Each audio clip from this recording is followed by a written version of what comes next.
Bismillahirrahmanirrahim. Assalamualaikum warahmatullahi wabarakatuh. Waalaikumsalam warahmatullahi wabarakatuh. Alhamdulillah. Alhamdulillahilladzi hadana wa kafana wa ja'alana minal muslimin. Asyhadu an la ilaha illallah wahdahu la syarika lah wa asyhadu anna Muhammadan abduhu wa rasuluhu alladzi la nabiyya ba'dah. Amma ba'd. Jamaah salat subuh yang dimuliakan Allah Subhanahu wa taala. Alhamdulillah, di pagi hari ini kita bisa duduk untuk bertalabul ilmi, dan saya minta maaf beberapa pertemuan tidak bisa hadir karena ada halangan. Dan kita masuk masih pada suratul Buruj pada ayat ke-12. A'udzubillahi minasyaitonir rajim. Bismillahirrahmanirrahim. Inna batsya rabbika lasyadid. Innahu huwa yubdi'u wa yu'id. Wa huwal ghafurul wadud dzul 'arsyil majid fa'alu lima yurid. Sesungguhnya siksaan Rabbmu lasyadid, sungguh amat sangat dahsyat. Sesungguhnya Dia Allah yang memulai penciptaan dan akan mengulangi penciptaannya. Dan sesungguhnya Allah Zat yang Maha Pengampun lagi Maha Penyayang, pemilik arsy yang sangat agung, dan Dia melakukan sekehendaknya. Baik. Di sini Allah Subhanahu wa taala menjelaskan kepada kita tentang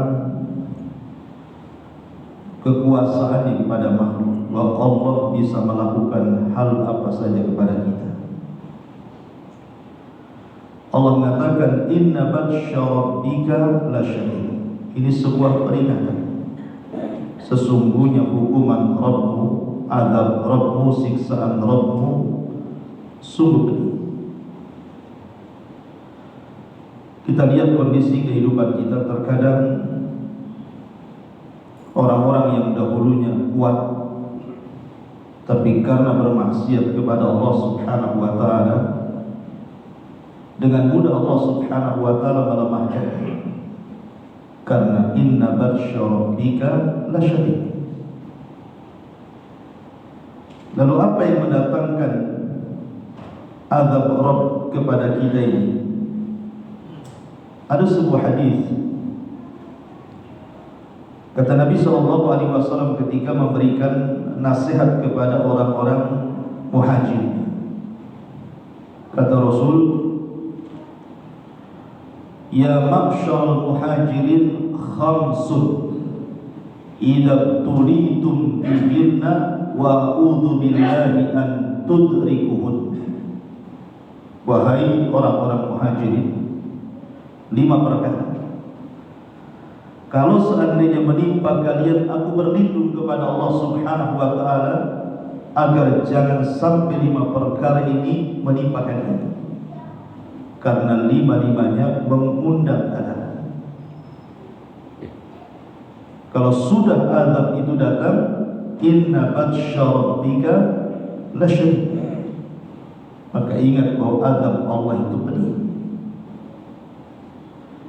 Yang pertama kata Nabi SAW, lam tadharil fahishatu fi qaumin qad illa fasha fihim at-ta'un wal awja allati lam takun madat fi aslafihim alladhina madat. Yang pertama, apabila sudah menyebar al-fahisyah, Fahisyah itu artinya perzinahan, homoseksual dan yang semacamnya. Dan mereka lakukan secara terang-terang,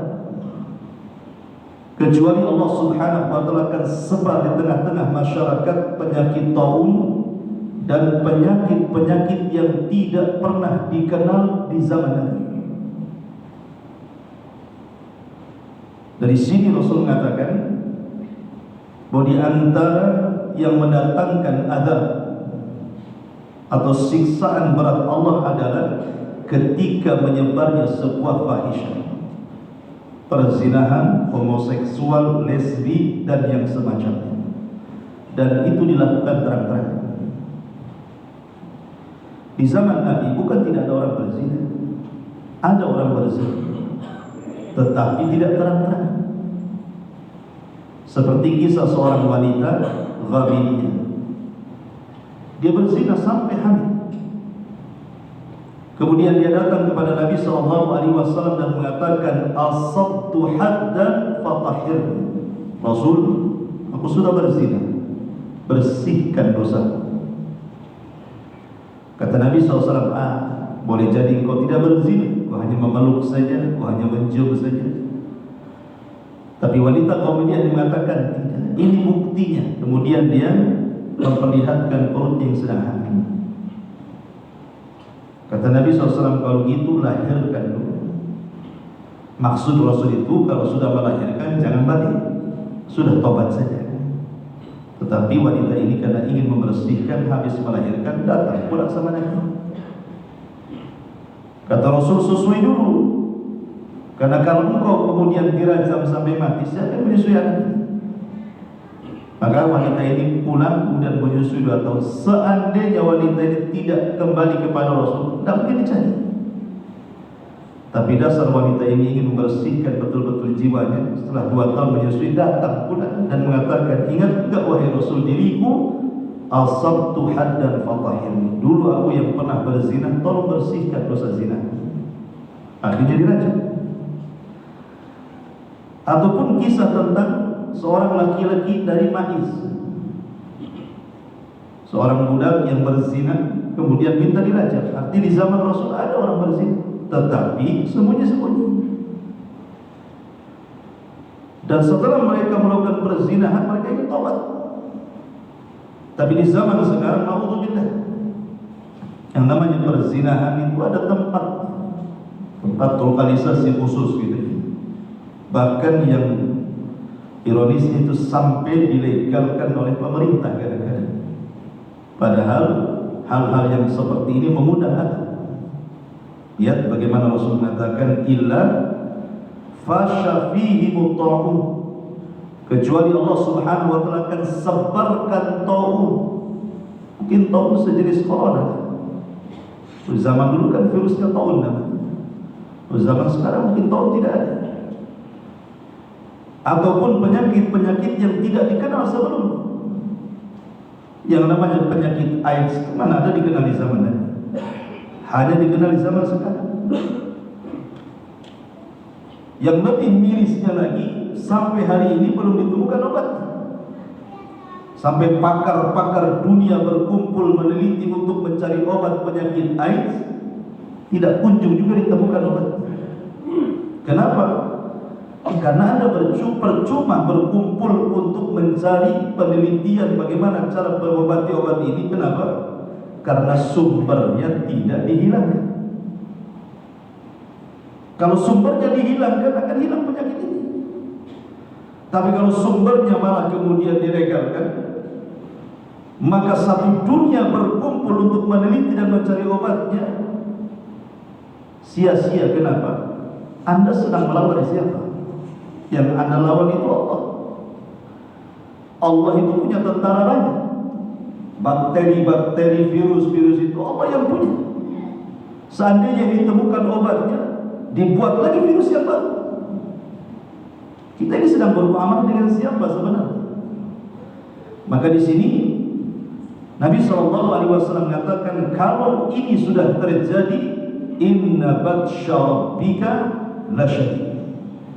Ini yang pertama. Yang kedua, kata Nabi, man lam tanqusul mikyal wal mizan illa uhidu bis-sinin wa syiddatil ma'unati wa jawri sultan. Kata Nabi SAW, ketika manusia sudah mulai mengurang-urang takaran, mengurang-urang timbangan dalam jual beli, dengan istilah lain curang dalam jual beli, kecuali Allah Subhanahu wa ta'ala akan kirimkan 3 azab. 1 dosa, 3 azab. Subhanallah. Dosanya 1, tapi Allah kirim 3 azab. Dosanya cuma mengurang-urang takaran dan timbangan saja. Tapi lihat bagaimana Allah kirim 3 azab. Pertama, ukhidu bis-sinin, akan dikirim kepada mereka paceklik yang berkepanjangan. Kalau kita lihat di sekitar kita, dulu mungkin sawah-sawah itu masih subur, kebun-kebun masih subur, tanah itu juga, bumi itu juga, langit itu juga, hujan itu juga. Tapi kenapa kemudian yang merubah siapa di sini? Yang merubah manusianya. Manusia ini yang merubah alam sebenarnya. Ketika kemudian hujan turun tapi tidak menyuburkan tanaman, ketika hujan turun malah membanjiri, kemudian rugi panen dan begitu seterusnya, itulah makna ukhidu bis-sinin nanti.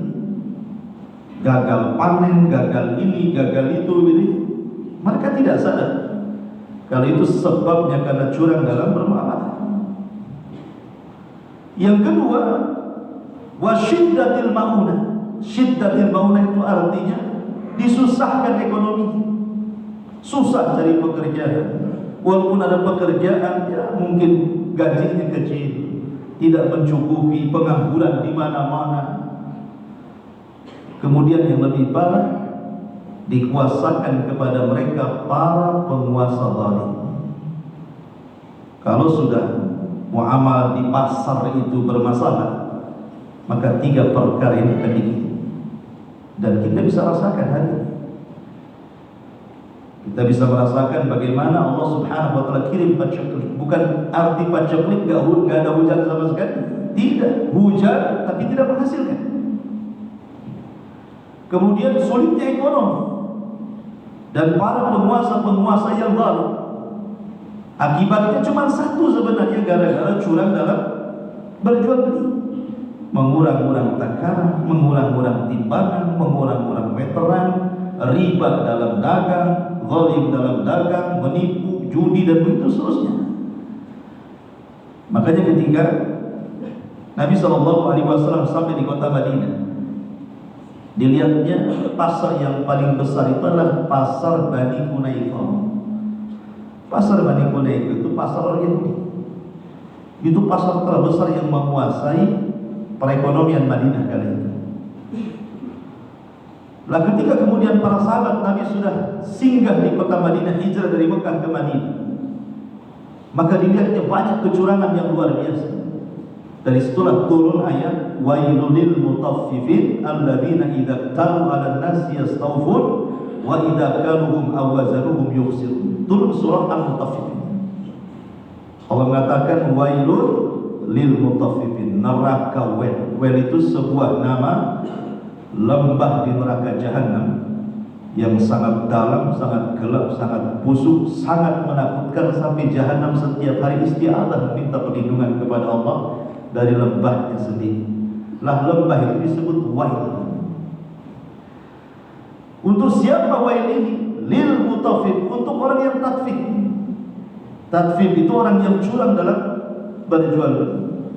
Makanya Nabi SAW akhirnya memutuskan untuk membuat pasar sendiri, persis di samping pasarnya orang-orang Yahudi, dan menerapkan syariat Islam.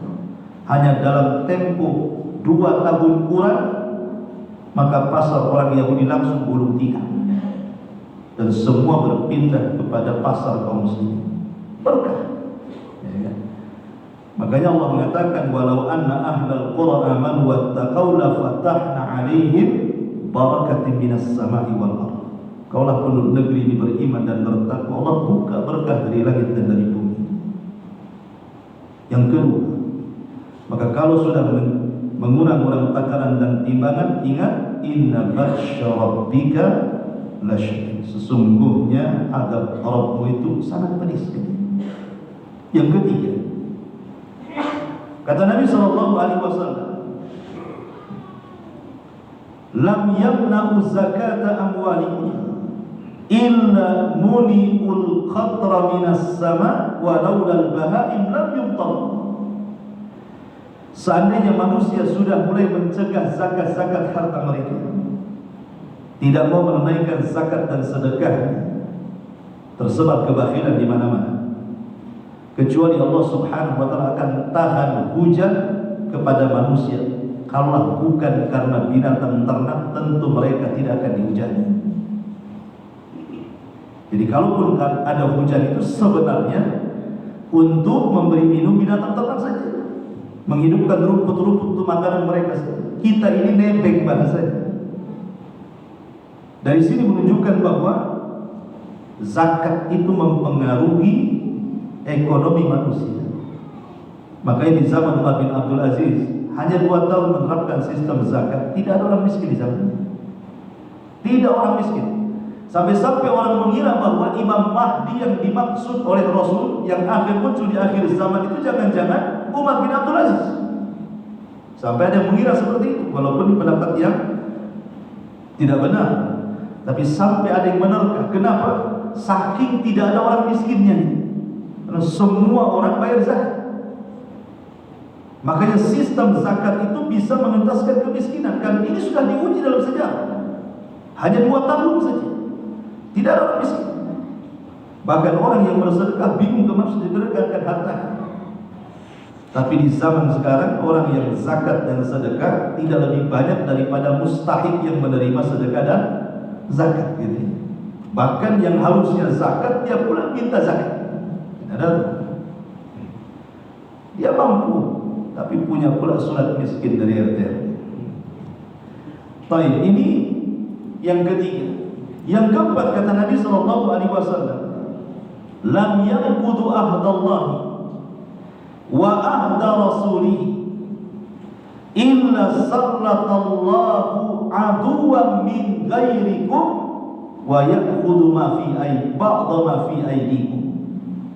Ketika manusia sudah mulai membatalkan perjanjian Allah dan Rasulnya, artinya sudah mulai meninggalkan hukum-hukum Allah, hukum-hukum Rasul, Al-Quran sudah mulai ditinggalkan, mulai dari malas mendengar, malas membacanya, malas mempelajarinya, malas mengamalkannya, mencintai selain daripada Al-Quran dibandingkan Quran. Itu artinya sudah mulai menjauhkan dari perjanjian kita dengan Allah atau dengan Rasul. Tidak suka menjalankan sunnah-sunnah. Ini kalau orang sudah mulai meninggalkan Quran sunnah nih, apa kata Nabi SAW? Allah akan kuasakan musuh-musuh yang akan mengambil sebagian kekayaan di antara kalian. Dan ini sudah terjadi. Ya. Ketika kemudian sebuah pemerintahan jauh dari hukum Allah dan Rasulnya, maka akan datang musuh dari luar untuk mencengkeram negara tersebut. Karena lemahnya sebuah negara itu ketika semakin jauh dari perjanjian Allah dan Rasulnya. Ketika orang makin jauh dari Quran, makin jauh dari sunnah, akhlak makin rusak gitu ya, maka musuh mudah mencengkeramnya. Disitulah Nabi SAW mengatakan, kata Nabi SAW, hampir-hampir kalian dikepung oleh musuh kalian. Kata para sahabat Rasul, apakah ketika kami dikepung oleh musuh-musuh itu jumlah kami sedikit? Kata Rasul, tidak. Bal antum yawma idzin katsirun. Bahkan kalian pada hari itu banyak jumlahnya. Kok bisa gitu ya? Minoritas mengepung mayoritas. Kenapa ini? Ada apa? Rupanya kata Nabi SAW, karena kalian sudah dihinggapi 2 penyakit. Pertama, hubud dunia, karena terlampau cinta dengan dunia yang mengakibatkan jatuh kepada penyakit keduanya, wa karahiyatul maut. Ketika orang cinta dunia jadi takut mati. Ketika takut mati tidak mau berjihad. Ketika tidak mau berjihad, lemahlah kalian. Ketika lemah itulah musuh mencengkram kalian. Dari sini, ketika kemudian orang sudah mulai memudarkan perjanjian Allah dan Rasulnya, inna batsya rabbika lasyadid. Kemudian yang terakhir, kata Nabi SAW, man lam tahkum a'immatukum bi kitabillah wa yatakhayyaruna mimma unzila alaikum illa ja'alallahu batsyakum bainakum syadid. Ketika manusia sudah meninggalkan kitab Allah dan memilih undang-undang di luar daripada kitab Allah, maka Allah akan buat kalian bercerai-berai,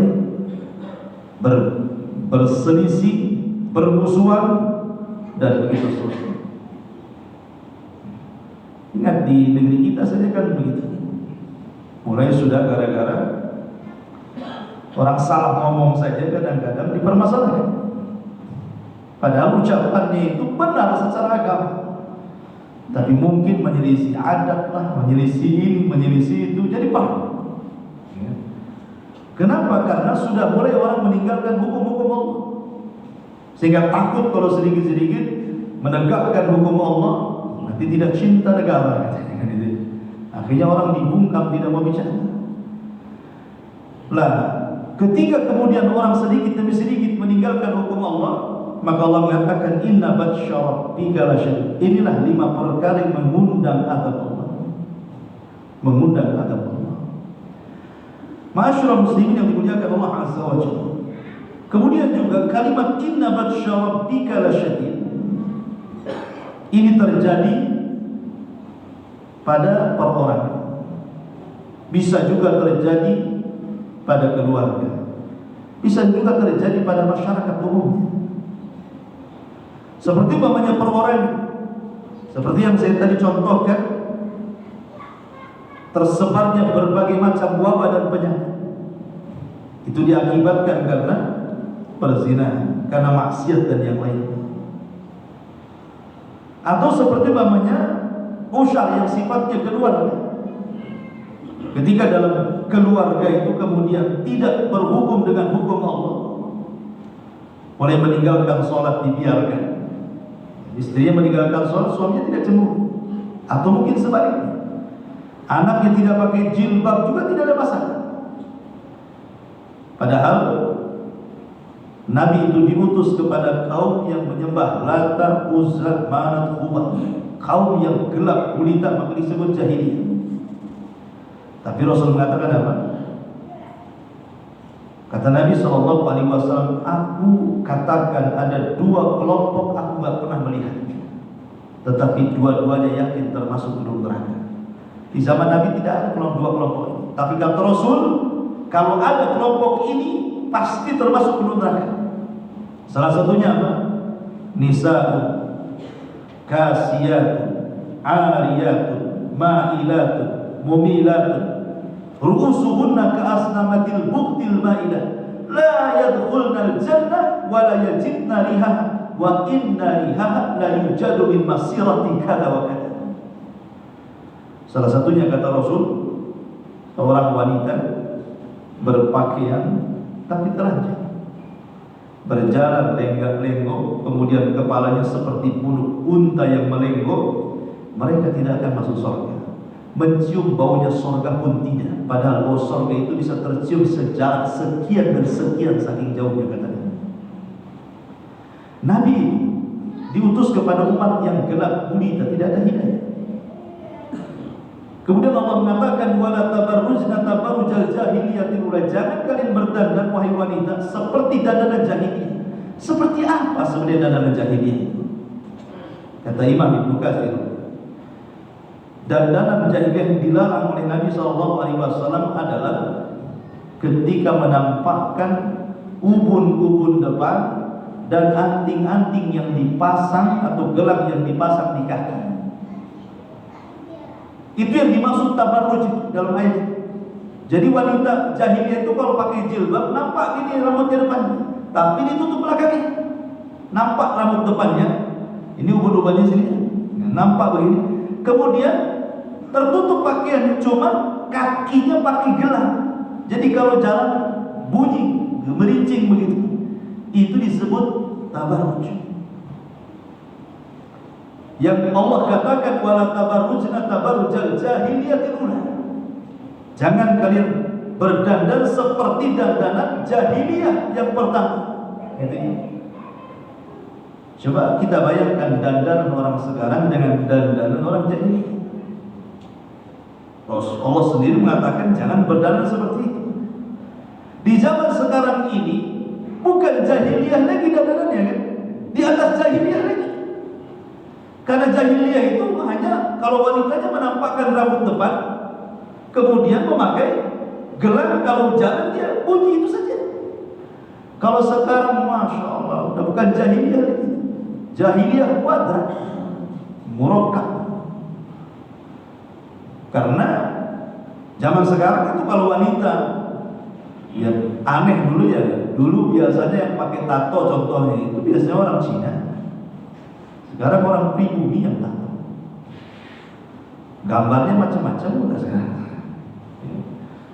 Jadi dulu yang telanjang itu mungkin orang-orang Cina, sekarang orang-orang kita pula gitu, orang pribumi. Alhamdulillah. Lah yang seperti itu kata Nabi SAW, aku tidak pernah melihat, tetapi yakini itu termasuk penduduk neraka kata Rasul. Artinya di zaman jahiliyah nggak ada seperti itu. Karena Rasul mengatakan aku tidak melihatnya, berarti adanya di akhir zaman. Lah kalau seperti ini sudah terjadi, inna batsya rabbika lasyadid. Ingat dalam sebuah keluarga harusnya seorang kepala rumah tangga punya kecemburuan sama keluarganya. Tidak sholat, ingatkan sholat. Anaknya tidak pakai jilbab, ingatkan. Jangan sampai kemudian mengundang adab, karena kalau adab itu sudah datang, inna batsya rabbika lasyadid. Karena begini, di zaman Bani Israel pernah saya ceritakan kisah ini. Hanya gara-gara maksiat satu orang, tapi bisa menghancurkan satu negara. Yang maksiat satu orang, tapi yang susah satu negara.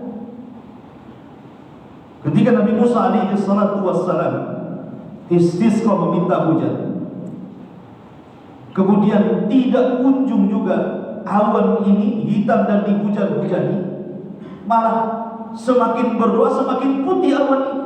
Padahal Musa itu kalimullah, Nabi yang suka berdialog dengan Allah tanpa penerjemah.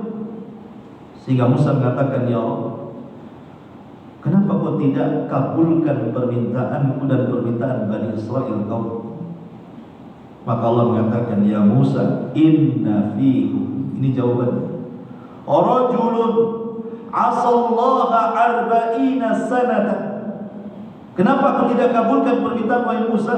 Karena di tengah-tengah ribuan Bani Israel ada satu orang yang bermaksiat kepada Allah 40 tahun. Kalau kau tidak keluarkan orang itu, maka aku tidak pernah menghujani diri. Akhirnya Musa mengatakan, ya Rabb, kalau itu tunjukkan mana orang, biar aku usir dia, biar aku keluarkan dia. Tapi Allah mengatakan tidak. Kalau kau ingin keluarkan, cukup kau teriak sendiri. Maka Musa pun kemudian berteriak dan mengatakan, man minkum rajulun asallaha arba'ina sanatan fakhruj. Siapa di antara kalian bermaksiat selama 40 tahun, tolong keluar dari sini. Karena tidak menyebut nama, tentu kan saling melirik satu dengan yang lain.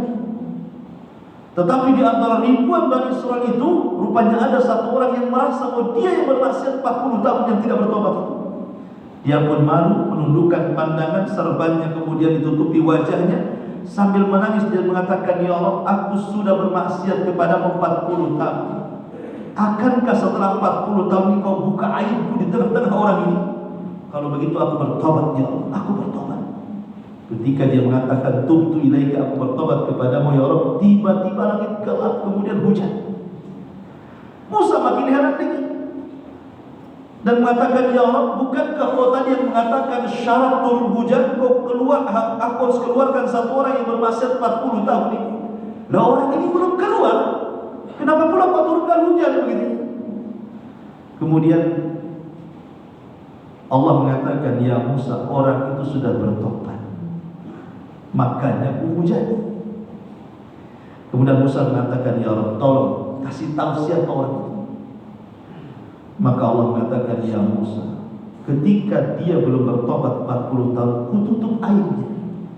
Sekarang dia sudah bertobat, mau kubuka aibnya. Ya. Dari sini menunjukkan bahwa gara-gara satu orang susah satu Bani Israil. Artinya bahwa terkadang ada satu dosa itu bisa menyusahkan banyak orang. Kenapa? Karena kalau sudah Allah kirimkan azabnya, inna batsya rabbika lasyadid.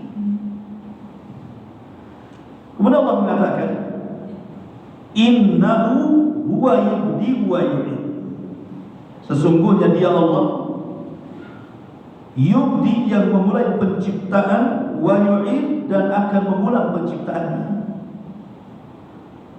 Allah Subhanahu wa taala berfirman dalam surah Al-Baqarah, Allah mengatakan, kaifa takfuruna billahi wa kuntum amwatan fa ahyakum thumma yumitukum thumma yuhyikum thumma ilaihi turja'un. Kata Allah, bagaimana kalian bisa kufur? Dulu kalian tidak ada, kemudian kami hidupkan kalian, kemudian kami wafatkan kalian, kemudian kami hidupkan kembali kalian, dan kepada Allah lah kami kembalikan. Perhatikan dalam ayat ini, Allah menyebut dua kata hidup. Tentu kehidupan yang pertama adalah kehidupan dunia, dan kehidupan yang kedua adalah kehidupan akhirat. Itu maksudnya. Karena Allah mengatakan, kaifa takfuruna billah, bagaimana kalian bisa kufur kepada Allah? Dulu kalian amwat, tidak ada. Fa ahyakum, kami hidupkan kalian. Tsumma yumitukum, kami wafatkan kalian. Tsumma yuhyikum, kami hidupkan kembali kalian. Kemudian kepada Allah kalian dikembalikan. Artinya bahwa manusia akan hidup di dua alam. Pertama alam dunia, yang kedua alam akhirat. Lah ketika Allah mengatakan innahu huwa yubdi'u wa yu'id, bahwa manusia itu bukan setelah diwafatkan tidak akan dibangkitkan. Ada kebangkitan setelah kematian. Dan Allah ketika membangkitkan setelah kematian itu lebih mudah dibandingkan menciptakan pertama kali. Dan di sini harus dipahami. Jangankan kita kaum muslimin, orang-orang Nasrani lah contohnya. Kalau ada orang meninggal, mereka kan ada salonnya, ya kan? Harus disaloni dulu, kadang-kadang dikasih jas, kadang-kadang dikasih apa, ya kan? Masukkan peti, dicantik-cantikan dulu, baru dimasukkan ke kuburan. Kalau memang tidak ada hari kebangkitan, apa ini dada? Ya kan? Pertanyaannya, apa ini dada? Masukkan aja kalian lahirkan itu. Berarti menunjukkan ketika kemudian si mayat ini harus dibuat cantik, dibuat ganteng, dibuat wangi, berarti mereka yakin ada kehidupan setelah kematian. Artinya bahwa keyakinan ada kehidupan setelah kematian ini keyakinan semua agama, baik Yahudinya, Nasraninya, apalagi Islam. Jangan kemudian seperti orang-orang Dahriyah yang mereka mengatakan wa manuhlikuna illa dahr, yang menghancurkan kami ini hanya masa, hanya waktu saja. Bukan waktu yang menghancurkan kita. Memang batas usia yang Allah tentukan itulah yang kemudian Allah takdirkan kita meninggal, dan semua akan dipertanggungjawabkan di hadapan Allah. Innahu wa yubdi wa yu'id. Kemudian satu ayat lagi, wa huwal ghafur al-wadud. Dia Maha Al-Ghafur Al-Wadud. Ghafur Al-Wadud. Ingat, dalam bahasa Arab, Ghafur itu ikut wazan fa'ul, dan fa'ul itu adalah salah satu wazan daripada siyagul mubalaghah. Sebuah makna yang berlebihan itu disebut siyagul mubalaghah. Maknanya ketika Ghafur berarti betul-betul Allah itu Maha Pengampun. Bukan hanya Maha Pengampun, betul-betul Maha Pengampun. Al-Wadud artinya cinta. Betul-betul Allah itu Maha mencintai hamba-hambanya. Coba bayangkan dalam Islam ini, ada orang kalau ngomong diampuni dosanya, ada orang kalau berbuat diampuni dosanya. Ada orang tidur pun diampuni dosanya. Coba bagaimana tidak ghafurnya Allah? Seperti Rasul mengatakan, barang siapa yang berwudu kemudian membaca doa sebelum tidur, maka kemudian orang ini tidur, di samping kiri kanan malaikat itu, di samping kiri kanan dia itu ada dua malaikat. Apabila ketika tidur dia menoleh ke arah kanan, malaikat sebelah kanan mengatakan apa? Allahumma ighfir lahu, Allahumma arham. Ya Allah, ampuni orang ini. Ya Allah, rahmati orang ini. Apabila dia berguling ke kiri, malaikat sebelah kiri ngomong begitu juga. Allahumma ighfir lahu, Allahumma arham. Ya Allah, ampuni orang ini, rahmati orang ini. Tidur saja diampuni dosa. Apa tidak ghafur Allah itu? Lah kalau tidur saja kita diampuni dosanya, didoakan para malaikat, bagaimana ketika terjaga? Itulah makna ghafur. Ya, makna ghafur itu subhanallah, sejak kita lahir sampai hari ini. Bapak-bapak yang usianya mungkin sudah 50-60 tahun, atau yang mungkin anak-anak muda baru 20-30 tahun, dari kita lahir sepertiga malam itu Allah turun. Dari kita lahir Allah turun sepertiga malam. Kemudian Allah tawarkan apa yang Allah tawarkan? Man yad'uni fa astajibani, wa man yas'aluni fa utiya, wa man yastaghfiruni fa aghfirah. Siapa yang berdoa ku kabulkan, siapa yang minta ku kasih permintaannya, siapa yang minta ampun ku ampuni. Setiap malam Allah mengatakan seperti itu. Siapa yang minta ampun ku ampuni. Setiap malam, sepertiga malam akhir, Allah mengatakan seperti itu kepada kita. Itulah makna ghafur. Maka Islam itu menunjukkan ghafurnya Allah. Puasa bisa mengampuni dosa. Man shama Ramadhanan imanan wa ihtisaban ghufira lahu ma taqaddama min dhanbi. Siapa yang berpuasa dengan penuh keyakinan akan perintah dan mengharap pahala, Allah ampuni dosanya. Tahajud, Allah mengatakan man qama Ramadhanan imanan wa ihtisaban ghufira lahu ma taqaddama min dhanbi. Menghidupkan malam Lailatul Qadar, man qama Lailatul Qadri imanan wa ihtisaban ghufira lahu ma taqaddama min dhanbi. Berwudu, kata Rasul, siapa yang berwudu maka setiap tetesannya akan mengeluarkan dosa-dosa kita. Ghafur. Melangkah antum dari rumah ke masjid, satu langkah menghilangkan dosa, satu langkah mengangkat derajat dan mendapatkan ampunan Allah. Hanya berjalan saja. Itulah ghafurnya Allah. Ketika kita kemudian berdoa meminta ampunan kepada Allah Azza wa Jalla, hanya mengatakan Rabbi firli, ya Allah ampuni aku, apa kata Allah? Ghafartu lahu, ampuni dosaku. Cukup hanya ngomong begitu saja. Inilah makna ghafur. Jadi Allah itu betul-betul ghafur. Terkadang ucapan kita menggugurkan dosa kita, perbuatan kita menggugurkan dosa kita, mendoakan orang lain menggugurkan dosa kita, tidur pun menggugurkan dosa kita. Bahkan antum bermajelis taklim seperti ini, kemudian antum setelah selesai saya membaca doa kafaratul majlis, kemudian antum pergi, apa kata Rasul? Qumu maghfuran lakum laqad buddilat sayyi'atukumul hasanat. Berdirilah, dosa-dosa kalian sudah diampuni karena keburukan kalian sudah diganti dengan kebaikan. Baik. Walaupun di majelis taklimnya ngantuk, tidur, bangun, hilang dosanya. Ya kan? Coba bayangkan, duduk majelis taklim saja ghafur Allah itu. Allah itu maha pengampun begitu ya. Masya Allah, kurang apa lagi Allah sama kita? Ghafurnya itu. Kemudian Al-Wadud, Allah itu maha penyayang. Allah itu kalau mencintai seorang hamba, apa yang dilakukan Allah? Nadahu Jibril, maka Allah akan panggil Jibril. Apa kata Allah? Ya Jibril, inni uhibbu fulan fahibba. Hei Jibril, aku suka dengan orang ini, kau harus suka dengan dia. Maka Jibril akan turun di hadapan para malaikat yang jumlahnya tidak ada yang kecuali Allah, dan mengatakan, ya malaikat Allah, inna Allah yuhibbu fulanan fahibbuh. Hei para malaikat Allah, Allah sudah mencintai si fulan, kalian semua harus cinta sama si fulan. Luar biasa. Jadi kalau Allah cinta dengan kita nih, maka yang pertama dipanggil Jibril. Jibril, Allah cinta sama si Anwar, kamu cinta sama dia. Nanti Jibril ngajak malaikat yang lain itu. Karena Allah mencintai si fulan, para malaikat harus cinta juga dengan dia. Artinya bahwa di sini carilah kecintaan kepada Allah. Bagaimana supaya Allah cinta dengan kita? Gitu. Karena kata orang Arab, asy'anu laisa sya'nu an tuhib walakinna sya'na an tuhab.